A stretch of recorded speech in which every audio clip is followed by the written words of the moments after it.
League players have for years had this question of what happens with Thresh and Lucian because they were in the game forever. Yeah. And it's like, yeah, vengeance can't bring your wife back. Now announcing Senna. So yeah, if you want the details for it, yeah, check out our other episodes.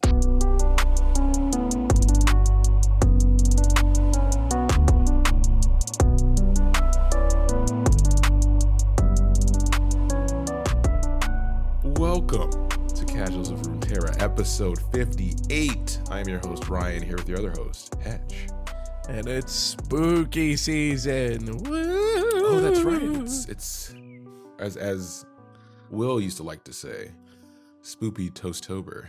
Spoopy Toasttober. So good. Spooprera. Oh no, gross. As always, housekeeping up top. You can listen to us everywhere, and now you can visit us at podcastcore.com. You can find all the info there and follow us on any of the platforms that you prefer. And you can also send us an email at podcastcore@gmail.com. So please leave a like, follow, short review on whatever platform you're using. That helps us a lot. It helps us spread the word. But you can also spread the word yourself by telling a friend to open their mind and hearts by listening to the Casuals of Runeterra podcast. Plus Ultra. Plus Ultra. Plus Ultra. This is not a My Hero podcast yet. Hey, I mean, keywords on yet as we're over here, like, tell a friend to open their mind and soul. I know, right? Find their limits and go beyond. So we're coming to you with our a story for now. We've done a good amount of stories, kind of testing out the format, seeing what you all think. So if you guys can let us know how you feel about us diving a bit deeper into like the story part of things that aren't very champion specific. We're having fun with it, so we hope you're having fun with it as well. And for this episode, we're going to talk about Homebound, which is a Lucian story and a very long one. So warning, not that the episode's going to be long, but there's a lot of content here in the sense that we get a very unique view of Lucian's adventure at a very granular level. Because usually, when you look at his bio, you look at the other episodes we've done, go listen to those. When we look at him on his adventure, it's kind of brief interactions with Thresh. It's almost like a mini game where he's just hunting Thresh constantly, and we get the, beginning and the outcome. Yeah. But in this, we get to see the moment he interacts with Thresh, what happens from that point leading up to another interaction, right? And it's a big interaction in the overall story. So that's what makes Homebound very unique. And the way it's represented is almost like a small short book where it's broken into 10 different parts because it jumps from place to place as it moves through the story. Yeah. This story definitely has more of a feel of going through different chapters. And this is a great example of why Ryan and I really like doing this show. Like there's so much depth to all of the stories in Runeterra and all of the characters. And this is a good one that shows that example because not to be completely unfair to Lucian, but most of his story up to this point that we've covered is him screaming Senna into the void and then firing his lasers. So let's learn more about what Lucian is like as a dude, right? Exactly. Yeah, let's hop into it. So we're going to mention part one. It's broken into parts. So part one, this is where the story starts, as every good story does. That's for you, George Lucas. You start at the beginning. All right. All right. So this story starts with Lucian standing on a cliff or like a hilltop, about to run into the middle of a harrowing, which is the opposite of what you do when a harrowing is happening. And if you haven't gotten a chance to listen to our previous episode, we kind of break down what happens if you go into a harrowing. Yeah. And those were guys that were trying to get away from it. Let's see what happens to Lucian here. So Lucian, standing on the hill, runs down into the middle of it, gets in the mist. He's running. We get this image of people running away and these bodies that he's passing as he's getting closer to like the eye of the storm. He's cutting down mist wraiths in his path because he's used to it. It gives you that sense of a veteran attitude to how he's responding to the madness that's going on around him. But the thing that stands out is this maniacal laughter. It's not the Joker, it's Thresh. This isn't the first time they've had this kind of interaction, but Thresh is kind of concealed in the mist. We get a description of this device that he got from Bilgewater, which is like this clay grenade that helps disperse mist using the silver, almost like if you were a werewolf hunter, is kind of the style I got. But this allows him to disperse the mist, reveal Thresh, and Thresh hits him with the classic line, so you're approaching me. well, before we get like too into like the interactions with Thresh, God, I hate you. This is how you know we're gonna fully break away to an anime podcast. Yeah, we went from yeah. My Hero to Yep. JoJo. But I do like, as far as before we get this interaction with Thresh, it happens because Lucian uses this essentially like grenade, except with silver flak in it, to disperse the mist enough to where he can see and attack Thresh. And it's really cool because this is a great example of how the regions deal with not coexisting, but surviving the Shadow Islands. You can only survive if you adapt. So Bilgewater is adapted as far as using silver dust to disperse the mists. And we know that Ionia gets away with it because they're very spiritual. They're very connected to the spirits, which is why a lot of like their villains are more spiritual than anything else. So it's refreshing to see that it's like, oh, this is how Bilgewater has survived as long as it has. So they've learned how to adapt, and here's one of the things they learned. Yeah, from our recollection, I believe most of the stories we get from, about Runeterra, the harrowing has hit Bilgewater probably the most, outside of, naturally the Shadow Isles, right, where it comes from. But yeah, so we get the interaction between Thresh and Lucian here. The common thing that we've seen in Lucian's biography is, Thresh taunts him, gets him riled up. He shows him a little bit of Senna, right? Shows a little ankle. And then he gets mad, he gets sloppy, and then he tries to either rush Thresh or do something. Thresh takes that opportunity to, slight him. And in this case, Thresh hits him with a hook while he's kind of disoriented and knocks him rolling back through the mist that he dispersed off a cliff edge into the ocean, right into the drink. And that's no good because where he's at, geography wise, it's some rough seas out there. And that's where we're left off on this part as we go into part 2. Yeah. And I do, we do get a shout out as far as to a card from Runeterra in this first chapter here, which is the way that Thresh is taunting Lucian is after saying, you approach me. He grins and says, we missed you in Helia and feared you'd lost your taste for defeat, Shadow Hunter.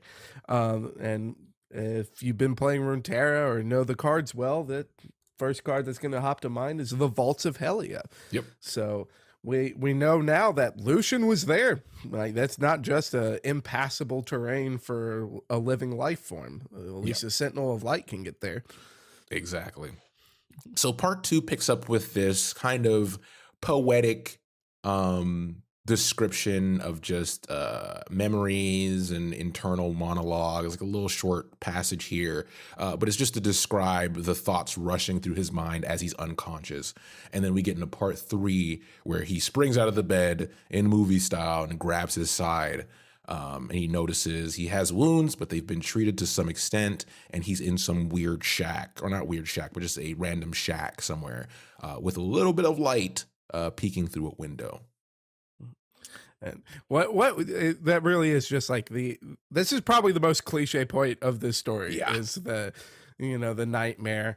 The only thing that they mixed up is that the nightmare isn't just repetitive sounds of Senna screaming Lucian and Lucian screaming Senna. But then Sasuke! Naruto! is that? Is that like 4 times in the past 10 minutes? Why are we like this? Why are we like this? Yeah. But then just then just wake up. It's a bad dream. This too is a bad dream. So Lucian puts on his gear. He sees it sitting there near a window. Puts on this gear, kind of suits up, gets his holster back on. He kind of creeps outside, and it's just a normal day besides the sounds of like soft crying in the distance. So he starts heading outside, and he sees like piles of bodies, and he meets a woman named. So are we gonna say Mira? I'm gonna say Mira. I mean, my brain says Mira Okay. because that's also a Spanish word. Yeah. Yeah. So we'll go with Mira. So her name is Look. So she's the one who was the one that patched him up. She kind of acknowledges him and she asks him, "Oh, you're up. Are you feeling a bit better? Could you help us gather the dead?" And he politely says, "No, thank you." Uh, in a more poetic, he's like, you guys should do this. It's your people. This should be for you, not for some stranger that you picked out of the water, right? And then off in the distance, he hears this argument between the villagers and what we get to know as the Noctu, which is a great name. It is a anything. great name. It is a great name. And I also love like the descriptions that we get of these guys because it's for the most part, like Mira and the other townsfolk that Lucian sees are described kind of like your fantasy island people. And then these guys show up in like full on robes and cowls carrying obsidian stone weapons. So it's like some mix of like the Spanish Inquisition and and Aztec. And it's just like, what is this imagery I'm looking at? I like my brain had so much fun just trying to picture the Noctu. I'm happy you mentioned that because the thing about this story is because it's so ground level and so intimate, for lack of a better term, it does a great job of building that space. It's a small space we operate in when it comes to where Lucian is. It's no distinct descriptions, but because of the interactions between the characters and the brief history it builds up here and reveals, it does give you a good sense of what the environment looks like and how these people may look. So he comes across the Noctu. The Noctu, as Hetch perfectly described, are different and they have different beliefs. And we'll get into what those are and why that causes a conflict. But this during this time where the Noctu are coming, the villagers are arguing with them. Mira sees a newly arriving wagon with a couple bodies on there, and she immediately goes to check, and we find out she's looking for her father. But unfortunately, he's not on that wagon either. And Lucian says, "You want to see a dead body?" And and he tells her, "I know where you can find more corpses. I'm kind of a pro." I mean, it does set the stage. Like this is the first point that we kind of are told that Lucian didn't really drift far from where he was at. So the fact that he's able to guide her to where more bodies are is indicative that we're still on the same island as in the first chapter. So he didn't just like up and drift to the other side of the world before like getting patched up. But it also is just kind of like the you save a guy holding 2 guns and then the first thing he says is, "Yeah, I know where to look for bodies." It's just like, oh God, did you kill Dad? Was it you? So this moves us from part 3 into part 4. And we pick up with Lucian and Mira in this new location. But unfortunately, once again, her father is not amongst these bodies. And Lucian decides at this point, all right, I'm going to help you tend to the injured, right? You're going through it. You've helped me. I can lend a hand. So we got Lucian getting a little bit softer, right? Which is good. It's good for him personally. We care about Lucian and we want him. We want the best for him. We just want him to be happy. We just want him to be happy. He literally just lives with death. Like, you just have a moment to remember why you're fighting for life, Lucian. Yeah. So obviously after, like Hetch mentioned, after a guy tells you he knows where to find bodies, she's like, he probably knows some stuff about this harrowing business. So she asked him if he saw the harrowing happen and what it's like to watch people taken by it. And he has this internal kind of struggle where he's like, he doesn't really want to tell her specific details because the fact that her father is missing during these circumstances, this could bring up some pain that there's no need for. So he keeps it loose, doesn't really give her much detail, and then ask her where's the fastest way for the docks, right? Yeah. To the docks. So And once again, good Lucian, just trying to get out of there, yeah. right? And a big part of the reason that he doesn't want to like give details, as we know from the last story and what Lucian knows intimately, um, that is that the harrowing is something that rips the soul out of people, and it is just wandering spirits essentially. And we learn from Mira at this, as far as being on the hilltop, the reason that the Noctu and her people are separated is that the Noctu believe that if you don't burn the body, the spirit will come back as a harrowing, whereas the other islanders is like if you kill the spirit, then they have no chance in the afterlife. Like you're killing two lives, as far as burning the body. And Lucian knows that if he tells Mira this, so it doesn't matter if you burn the body of your dad because his spirit's already in that wailing abyss. So it is a little bit of mercy just sprinkled in by Lucian of just like, who knows what happens to the soul? Not Yeah, me. that's an interesting point because you have, I mean, in this part, we get them running into the Noctu again, arguing with the villagers, and at this point, Lucian is irritated because he knows what's happening, right? This is one of those scenarios where there's no ignorance on his part of the divine and what's going on. He knows the truth, and even though the villagers are good people, the Noctu are annoying, but they are also part of the island or part of the region. The fact that technically they're both wrong for different reasons, and he does not want to be involved because we know Lucian at this point to be a very isolated person. He just wants to kind of get away from the situation. He gets once again into another theme here in his fit of rage, where he's like, "I'm going to solve this with my pistols," and he goes for them, and Mira kind of confronts him and is like, "Hey, you know what? I'm just as angry as you are. We're not happy with what the Noctu are doing, but I want to find my father. We just want to find as many of our people and give proper burials as possible. They'll get in the way, but we don't want a confrontation." And this makes Lucian upset because it's like you can't win for losing, right? So he's like, "All right, cool, do what you want," and he walks off towards the docks. Yeah, and I think a big part of him also wanting to engage the Noctu is also a combination of the fact that he's softening his spirit a little bit on this island, like it's like trying to help the people, so he thinks that attacking them would be helping, but also it's like, how do I help these people? I only know how to kill. Well, I can kill.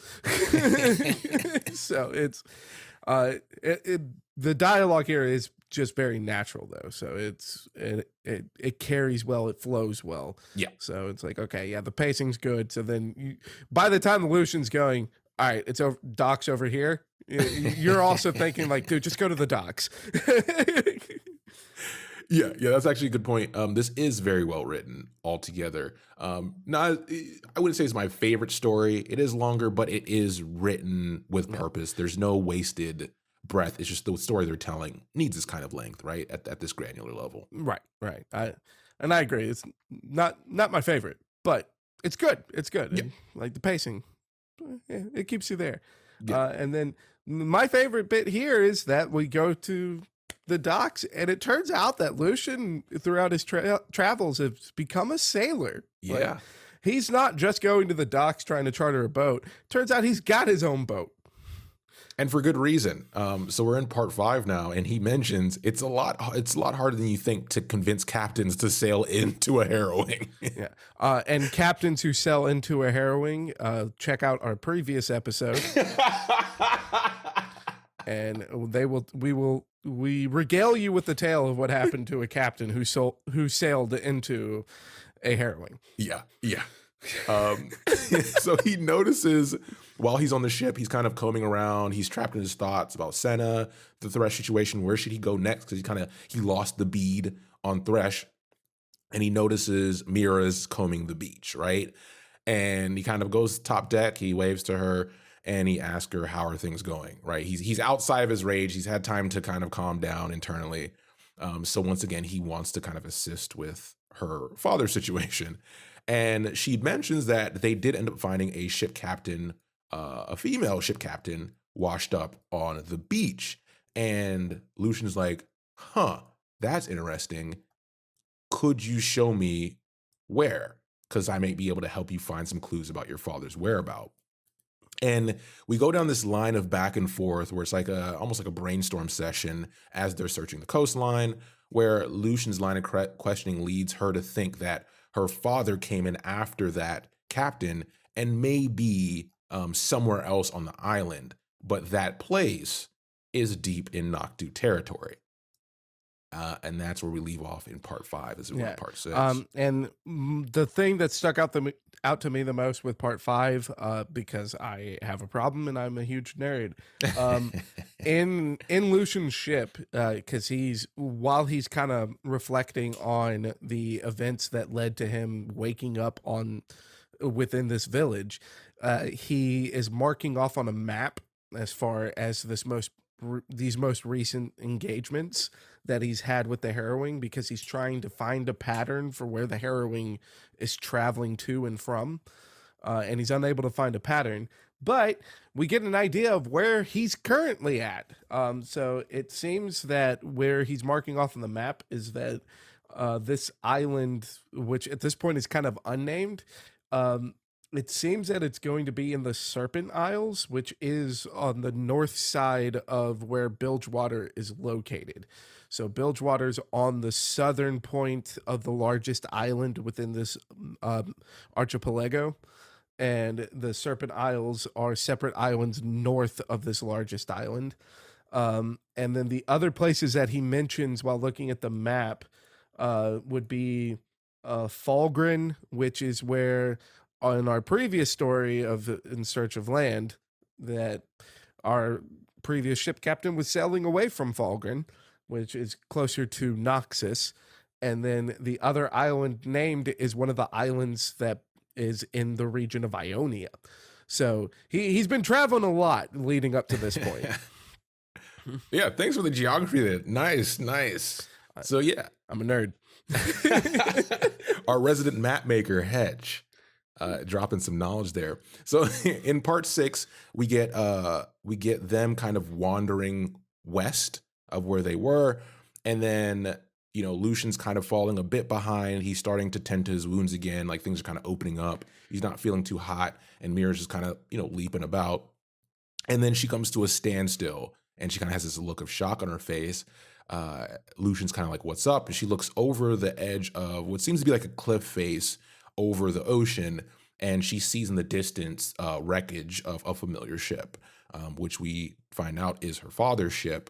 And she follows the site of the debris, and she sees a bunch of seagulls circling a specific spot near cliffs off in the distance.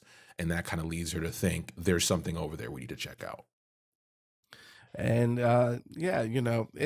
this really paints a picture of the human emotion well, because it's one thing to look at a disaster and know that, like, deep down, know and understand that someone that you may care about was caught up in it and there's no way out. But then when you actually start getting more evidence that you're right, human emotion's a weird thing, man.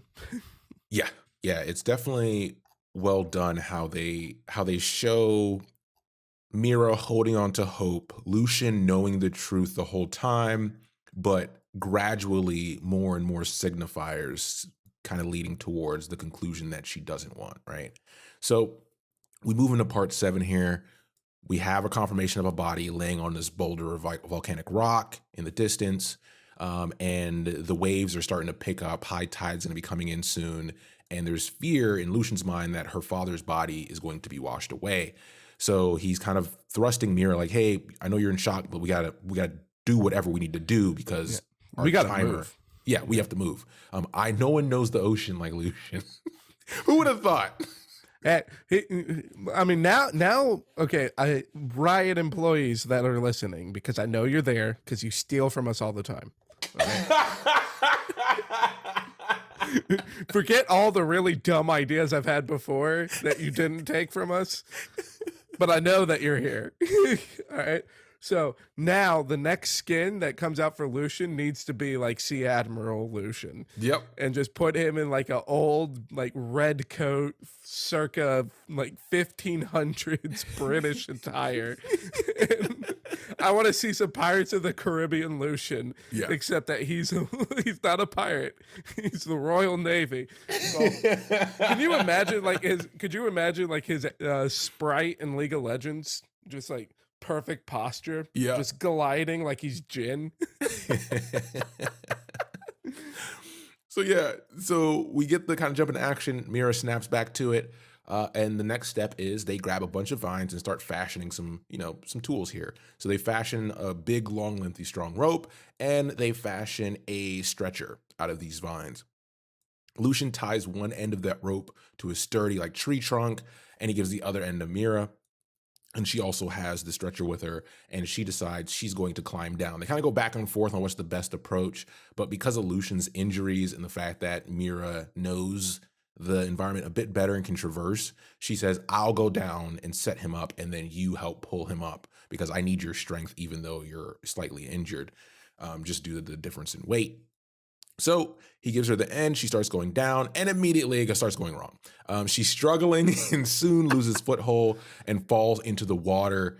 Lucian thinks this is GG's because the water is getting more rough, but she's a good swimmer, strong swimmer, most likely because she's lives there, and she's able to get her bearings around her again. Gets to the body.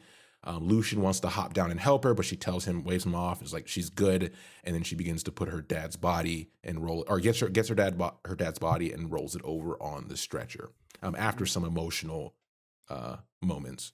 Yeah, and I do like we get to see more of Lucian, just like his heart opening up more to like to the plight of the island here, because the comment that he has when Mira is within physical contact of her dad's body and she starts to grieve is like the line that's here is that he understands that this moment could last last for an eternity. Yeah. With Mira anchored to her despair.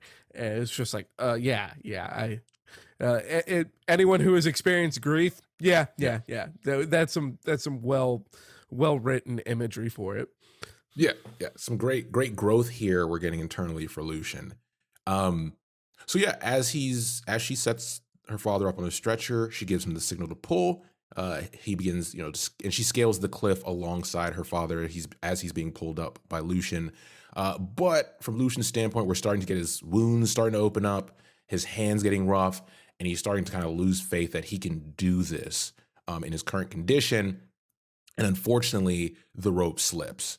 He starts to get a spasm. He grabs the rope and he kind of fights with himself to, go against the pain and not give in to the despair, because with Lucian, it's not just the physical part we're watching here and how it's written. It's also the mental battle of the isolated, loner guy who really doesn't want to be involved in anybody else's problems. And this is like the most you can be involved in someone else's problems, right?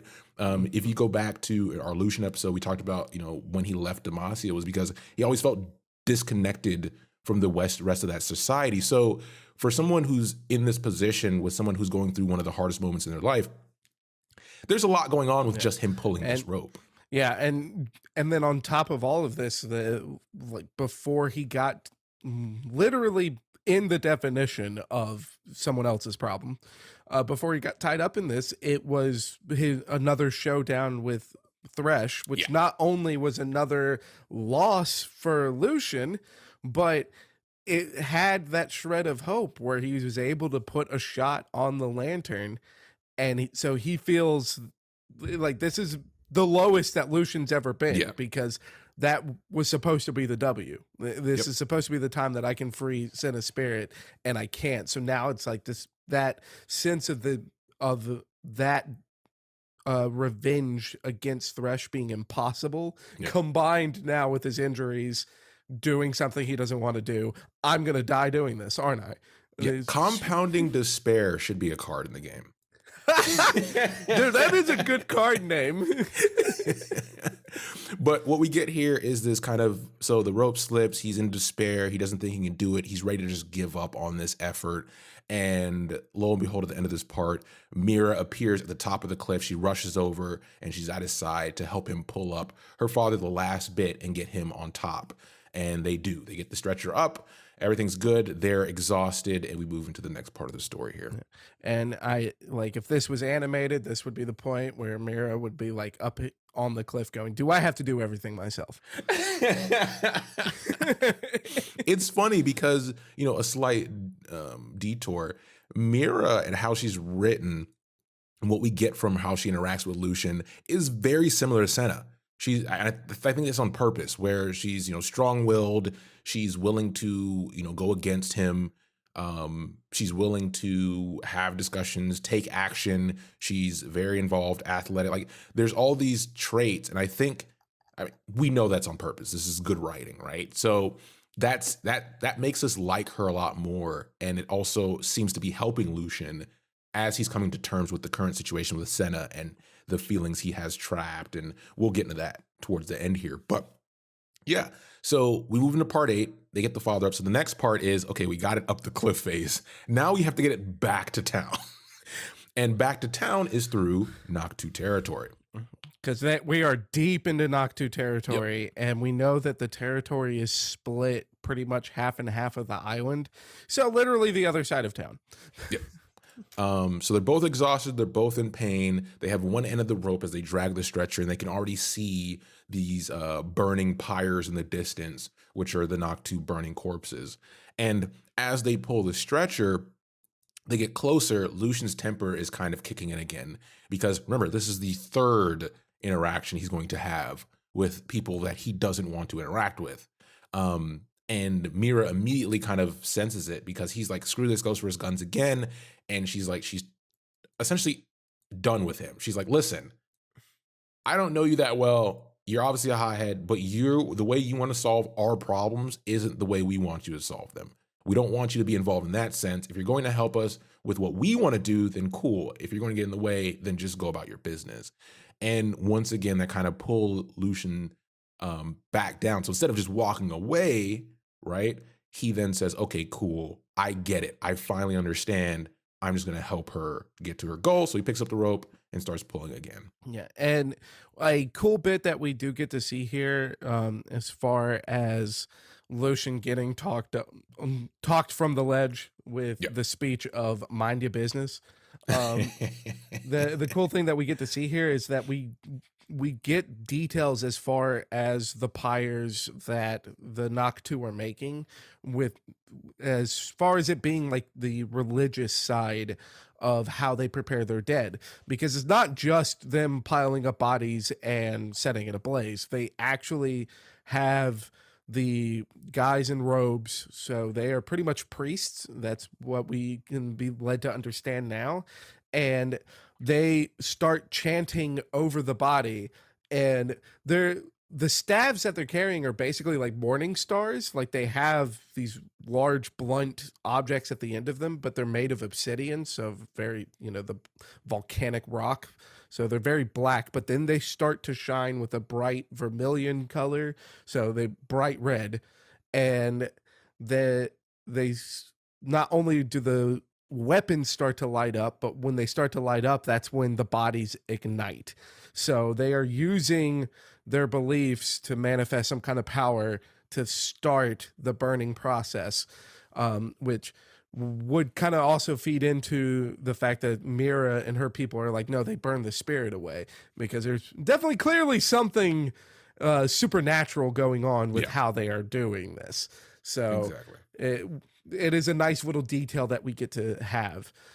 Since we get those details, that's where my brain starts going crazy with like, hey, we're going to get like a Noctu champion at any point.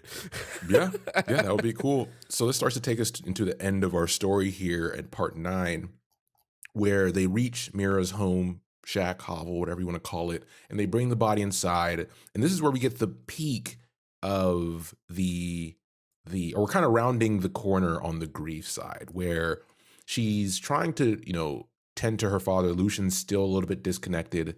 And he notices what it's doing to her to have to touch her dad's body and see the scars from the harrowing and all this on his body. She can't do it. And Lucian offers, "Do you want me to handle it?"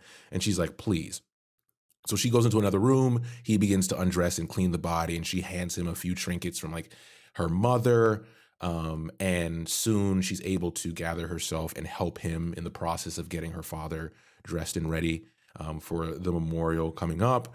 And during that time frame, they begin to connect because Mira is starting to tell him about her mother, how her mother passed early, her relationship with her father, how they were as a couple, how her father thought about her mother in the afterlife as it pertains to the religion. And all this stuff is doing wonders for Lucian because seeing her go through this is allowing him to start to come to terms with Senna's fate, right? Because you got to remember, Lucian has no grounding in faith or any people to rely on. This is the first time he's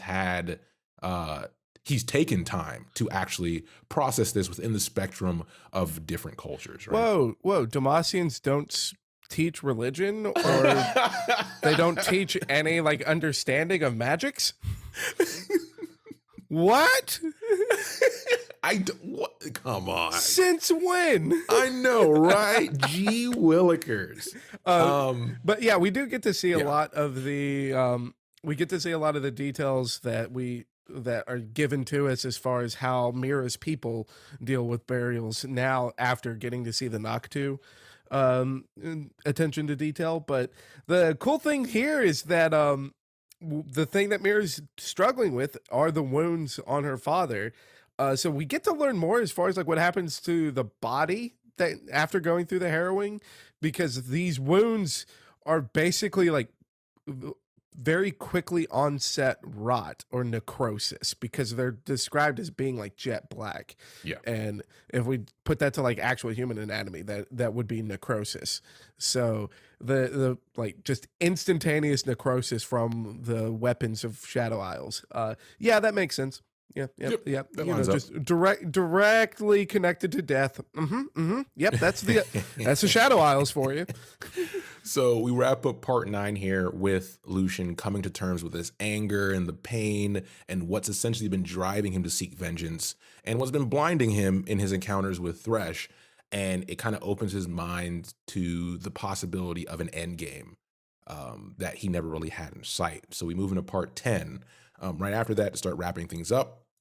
Lucian's back on his ship, but he's attending the burial, but from afar, which is classic Lucian fashion. And he is ready to kind of leave and say, okay, kind of put a pin in it. This was an experience. But Mira does offer, hey, once you do what you need to do, feel free to come back and call this home, right? With us and my people. And he's like, thank you. Thanks for the offer. But he kind of knows that he probably will never see her again or be back in this part of town. Yeah. And it really gives like this, they start painting the picture that Lucian is now on his final chapter. Like in his mind, this is going to be the last bout with Thresh. But this whole story has been painting this picture of Lucian being defeated. Like it is, not only did he lose the fight with Thresh to start off the story, but now he is him coming to terms with what has happened to Senna is him going through the stages of grief. And then it's like, okay, well, there's no bringing her back. So I will try to deal with the chain ward and I will die trying. This isn't I might make it, I might not. No, in his mind, this is it. This is how I go out. Yeah, and we get a great finishing scene here where he comes to terms, like Hetch said, and he cast off. And this time, it's not about, like, he ignores his maps, he ignores all that stuff because he's no longer chasing the harrowing. He's going straight to the source, and he's going to the Shadow House. And he knows, like Hetch mentioned, that this may be his last trip. If you listen to our other episodes where we go deeper into, like, the comics and stuff like that, you'll find out what happens. But this is a great way to end it. I mean, after all this, this is like you're saying, it's like, oh, like check this stuff out and you might yeah, figure out how it ends. I mean, we all know how it ends because it's like it's already a thing of like like League players have for years had this question of what happens with Thresh and Lucian because they were in the game forever. yeah. And it's like, yeah, vengeance can't bring your wife back. Now announcing Senna. So yeah, if you want the details for it, yeah, check out our other episodes. But come on, don't play this game with me. Stop, Hedge. I'm trying to sell it. If you want the details as to how it ends, the Sentinels of Light series, fantastic. Give it a read and check us out as we break it down for you. Yeah. Yeah. So yeah, well written. Like, to kind of wrap it up here.